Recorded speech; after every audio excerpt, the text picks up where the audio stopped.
Olá, meu nome é Eduardo Rosa. Vou apresentar nesse workshop online gratuito os fundamentos do Feng Shui Minguá, o poder das direções. Essa é uma técnica ainda pouco conhecida no Brasil, mas é muito utilizada na Ásia, no próprio berço do Feng Shui. Com o Feng Shui Minguá, nós vamos aprender a encontrar as melhores posições, as melhores direções em relação ao norte, ao leste, os pontos cardeais, para poder potencializar nosso estudo, trabalho, sono. De acordo com cada posição que nós nos colocarmos, isso pode ter uma empatia com nossa energia ou não. Então vamos aprender a desenvolver o máximo essas potencialidades individuais nossas. Hoje em dia a ciência já tem conhecimentos, né, sobre o campo magnético da Terra. Inclusive toda a matéria emite certo campo magnético, desde os átomos, das células, nosso próprio corpo. Então são forças e energias que estão interagindo continuamente. E principalmente essa interação desse campo magnético da Terra. O planeta Terra tem um polo norte e um polo sul, que gera um campo magnético, né? Esse campo magnético vai ter uma influência direta sobre o ser humano e sobre a nossa própria edificação. Então, os chineses, há muito tempo atrás, há milênios já, eles observavam muito essa interrelação entre o ser humano e a natureza, e principalmente nesse nível de campos mais sutis. Então, eles estabeleceram relações técnicas bem definidas, né, para a gente analisar como está essa interação do campo magnético da Terra com o ser humano, com a nossa psique, com a nossa dinâmica de vida, né, com a nossa própria energia interna, né? E todo o Feng Shui é baseado nesse conhecimento. Então é importante a gente entender que essa dimensão energética mais sutil a gente não vê, né, mas ela está aí, ela interagindo com a gente. Independente de a gente conhecer ela ou não, ela existe e é uma realidade. Um exemplo que eu gosto de falar é da questão da Idade Média, por exemplo, né? Que na Idade Média nós não tínhamos conhecimento da dimensão microscópica. E mesmo não conhecendo, essa dimensão, essa realidade existia. E tinham inúmeros seres aí dessa dimensão microscópica que influenciavam a nossa vida. Então tinham doenças e a peste negra mesmo da Idade Média, e que ninguém sabia lidar com aquela realidade. Depois, já no século XIX, quando descobriram lá essa dimensão, então podemos descobrir as vacinas. Hoje em dia já conhecemos muito essa dimensão. Inclusive a gente tem toda essa área da nanotecnologia, por exemplo, né, em que é uma dimensão que a gente domina. Então, à medida que a gente conhece essas realidades, a gente pode estabelecer técnica, critérios e se posicionar melhor em relação a essa realidade. Então essa dimensão magnética, energética, também é algo que daqui para frente cada vez mais o ser humano vai aprender a lidar com isso, né? E sendo que várias culturas antigas, como a China mesmo, né, já tinham essa percepção, já tinham técnica, já tinham esse conhecimento. Hoje em dia é muito comum a gente ver, por exemplo, na acupuntura, né, que trabalha com todo esse campo magnético, energético, né, no nosso corpo. Existe todo um mapeamento, né, dos meridianos, do fluxo dessa energia, em que isso já é conhecido pela nossa ciência, pela medicina, já usado normalmente, né, e se sabe que tem muitos benefícios para a gente. Então, no Feng Shui é a mesma coisa. Então a gente vai trabalhar com esses campos energéticos, principalmente ligado ao espaço, e a relação desse nosso espaço, das nossas casas, nossos escritórios, né, com esse campo magnético da Terra, e para beneficiar o ser humano. Então o Feng Shui Minguá vai ser uma técnica muito útil aí, importante para a gente entender essa dimensão e se colocar de maneira inteligente e para que nos possa beneficiar disso tudo.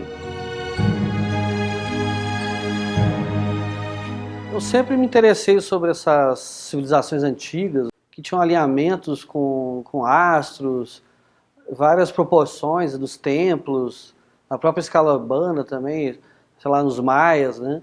Às vezes tinham cidades, né, dentro da cultura maia que eram alinhados como se fosse uma constelação refletida na Terra. Egito também, as próprias pirâmides.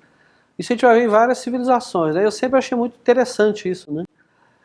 E quando eu comecei a fazer arquitetura, estudei na UNB,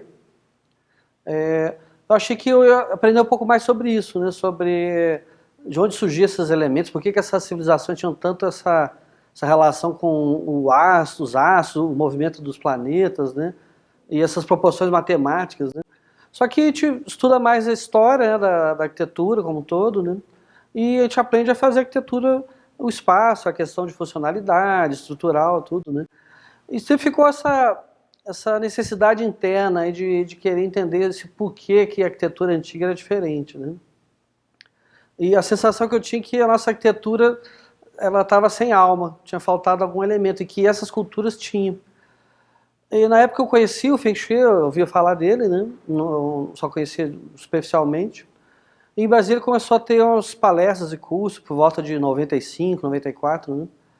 E eu comecei a fazer, a primeira palestra que eu fiz, eu lembro que eu achei interessante, mas fiquei um pouco frustrado, porque eu achei um pouco superficial, deu uma impressão de ser algo, um tipo de esoterismo muito superficial, né, sem profundidade.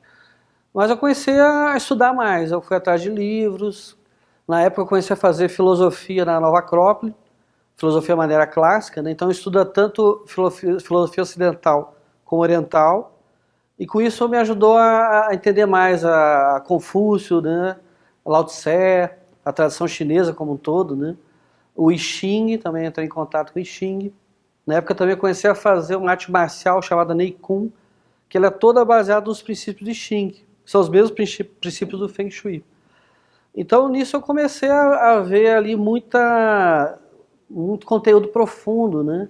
E eu voltei a estudar mais o Feng Shui. Teve outros cursos, comecei a fazer todos os cursos que apareciam também, né? Tudo que é formação. E eu comecei a fazer esse link de novo com essa tradição. Então eu comecei a ver que por trás dessas técnicas, por trás dessas atitudes do Feng Shui, do sistema do Feng Shui, tinham conhecimentos milenares. E estava toda a filosofia chinesa aplicada ali. Então eu comecei a entender mais os astecas, né, que eles não estavam querendo fazer simplesmente como muita reportagem fala, eles tinham uma mania por matemática, eles tinham uma mania pelos astros. Não, eles entendiam que a natureza tinha ritmos, tinha proporções, né? Tinham vibrações, frequências, e que essas culturas entendiam isso e simplesmente eles dominavam esse processo e faziam sua arquitetura, seu urbanismo com proporções e ritmos que tinham harmonia com a natureza como um todo, certo? E isso era usado inclusive na própria vida moral, na atitude das pessoas ante a vida, né? Era um conhecimento profundo, certo? Eu comecei a agregar esses conhecimentos Feng Shui nos meus projetos de arquitetura, né? E comecei a ver que deu uma qualificada muito boa, os clientes davam muito feedback positivo, né? Então eu comecei a fazer consultorias, isso por volta de 1999, e logo comecei a sentir a necessidade de passar isso adiante, de divulgar o Feng Shui, ensinar outras pessoas, outros profissionais, né? E eu comecei a dar cursos, né? Comecei a organizar cursos, primeiro em Brasília, onde eu morava na época, e depois comecei a dar cursos em Florianópolis, Paraná, São Paulo, Minas Gerais. Bom, já dei curso no Brasil todo, do norte a sul, né? E isso me satisfaz muito, que eu gosto muito de ver, de ensinar o que a gente sabe, né? Uma coisa natural do ser humano, né? Que a gente gosta, que a gente acredita, a gente quer que os outros aprendam também, né? Então, para mim tem sido muito gratificante trabalhar com Feng Shui, porque para mim resgatou aquela ideia daquela falta que a arquitetura tinha, de não trabalhar com elementos mais profundos, só com a questão mais física. E é uma maneira muito boa assim, de ajudar as pessoas, então é muito gratificante. Na aula de hoje, além dessa introdução, vamos entrar já num conteúdo importante, que são os 5 fatores que na China consideram que influenciam a nossa vida. Tem fatores que dependem da gente e outros que não dependem, são mais amplos. E os chineses tinham isso aí mais ou menos definido, né? Porque às vezes a pessoa conhece como o próprio Feng Shui, né? Uma técnica como essa, e se a pessoa não souber entender esse grau de influência, acaba virando um certo fanatismo. A pessoa acha que vai resolver todos os aspectos da vida simplesmente com uma técnica. Não, cada coisa tem um grau de influência. O Feng Shui também tem uma influência importante na nossa vida, mas existem vários outros fatores que compõem como um todo. O primeiro fator que os chineses consideram importante, eles chamam de Ming, que seria uma tradução aproximada de destino. O chinês, na verdade, ele não tem uma visão de destino rígida, né, como se tivesse algo escrito, mas tem muito a ver com a ideia de destinação, de potencial. É muito semelhante ao que o indiano chama de Dharma. Então eles falam que tudo teria um potencial de realização, né? Como uma semente, né, teria um potencial de virar uma árvore. Né? E esse potencial, cada ser humano teria um. A humanidade como um todo tem um potencial, né? Mas cada ser humano também tem o seu potencial de realização. E ele pode realizar ou não, também vai depender muito do seu esforço. E segundo certas tradições, pode até superar. Se tiver muita sobreesforço, muita dedicação, muita sabedoria, pode até superar esses potenciais. Então esse é um fator importante aí, esse primeiro. O segundo fator é o fator chamado Yun, que a tradução seria sorte. Essa sorte também não é um sentido rígido, né? Mas os chineses analisam muito essa questão dos ciclos, né? Então existem vários ciclos e cada ciclo tem uma tendência, uma natureza, um tipo de energia que vai preponderar. E eles estudam também essa relação desses ciclos com a natureza de cada pessoa. Então teriam ciclos mais propícios para um tipo de pessoa e menos para outros, né? Então nisso que chamam de sorte. Isso seria um estudo mais ligado à linha da astrologia chinesa. Tem uma linha específica que eu acho bem interessante, que é a 4 pilares, que a gente até usa no Feng Shui a nível básico, né? Então essa linha ela vai estudar esses ritmos da natureza ligados ao ano, aos meses, né? Inclusive às horas do dia, e relacionar com essa energia de cada pessoa. Então essa sorte, entre aspas, né, seria momentos em que você vai estar a sua natureza está mais em harmonia com os ciclos da vida. À medida que tem esse conhecimento aí, né, dessa astrologia chinesa, a gente poderia conhecer mais esses ciclos e estar mais atento. Em ciclos que não são propícios, a gente ter mais atenção, ter cuidado para não ter decisões muito importantes. Então esse seria um fator também que faz parte aí da vida, né? O terceiro fator seria o Feng Shui, propriamente dito, que seria como se fosse o ambiente, o espaço. Então esse espaço vai nos influenciar desde o espaço terrestre, né, o nosso planeta, né, teria esse espaço, teria esses campos magnéticos da Terra que vai nos influenciar diretamente. O próprio entorno que vivemos, né, então a relação com montanhas, lagos, planícies, também essa parte urbanística, né, então essa relação com ruas, com praças, espaços cheios e vazios, a relação com outras edificações em volta, desde a própria também esse espaço arquitetônico, né, a geometria desse espaço, como é a distribuição desses ambientes, aí também a questão de layout. Então tudo que ocupa um espaço vai ter uma sua energia, sua força e vai nos influenciar, certo? O próprio uso das cores, o tipo de materiais, então todo esse espaço, desde o espaço a nível planetário até os nossos ambientes que a gente vive no dia a dia, eles têm uma natureza, uma realidade, uma característica energética, vibracional, digamos assim, e que vai estar interagindo diretamente com a nossa vida. Então esse fator aí é o que o Feng Shui vai trabalhar. E a ideia do que o Feng Shui vai entender todas essas influências e buscar se posicionar o ser humano da maneira mais inteligente possível, mais harmônica com o seu meio. Desde a posição da sua casa, das proporções dessa casa, do fluxo dos ambientes, do layout, para que esse fator ambiente nos ajude a potencializar os nossos fatores internos. Então sempre essa ideia. Então esse ambiente aí vai fazer muita diferença, é um fator importante aí na nossa vida. O quarto fator seria o Dao De, ou virtude. Isso seria como se fosse uma característica interna nossa, né? Então nós temos essas influências externas, nossa destinação, nosso potencial, né, do ambiente, como falamos, mas tem esse fator vital, importante, que é a nossa própria força de vontade, nossa disciplina, nosso ritmo e constância, certo? Não adianta, por exemplo, estar um Feng Shui muito bem feito em volta, uma influência muito positiva para a nossa vida, mas se eu não tenho constância, não tenho ritmo, eu cultivo uma preguiça, uma moleza, então as coisas não vão dar certo por causa desse fator interno. Então é muito importante a gente entender que isso vai depender da gente, da nosso esforço na vida como um todo. E o quinto e último fator chama na China de Duchu, que seria o estudo ou a cultura. Esse fator é muito próximo do quarto, né, da questão das virtudes internas, que se influenciam muito. Esse Duchu seria o quê? Toda essa nossa influência cultural, a nossa educação, que vem dos pais, da nossa cultura, que nós vivemos, da nossa época, as influências da própria amizade, e também do estudo. Esse do Shu tem muito a ver com o próprio estudo, ou seja, à medida que eu busco ter mais sabedoria, conhecimento, né, e aplicar isso na vida. Então isso vai ser um fator muito importante também.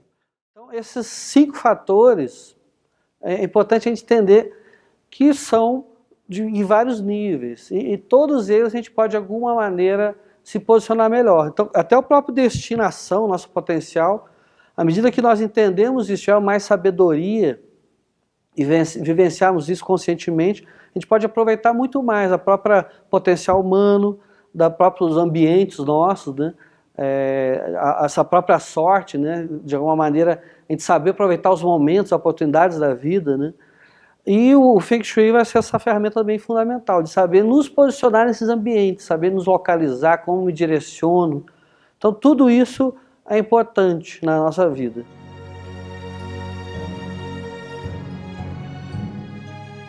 É importante entendermos que o Feng Shui vai trabalhar então com esses fatores bem amplos, né, uma visão ampla da natureza do ser humano. Então, na verdade, é como se fosse uma percepção filosófica e aplicada numa técnica. Então, na verdade, não tem a ver com crendices ou com crenças em si, né? Muita gente acha que não acredita no Feng Shui. É como aquele exemplo que eu falei do mundo microscópico, né? Então, se eu não acredito em bactérias e vírus, tudo bem, mas eles vão influenciar do mesmo jeito. Então, essa realidade mais ampla e mais sutil da natureza está aí. Então, o Feng Shui são técnicas bem claras, objetivas para lidar com isso. Acreditando ou não, gostando ou não, certo? E outro elemento também que destacar aqui é que o Feng Shui é muito associado hoje em dia como se fosse uma arte decorativa, uma decoração, né?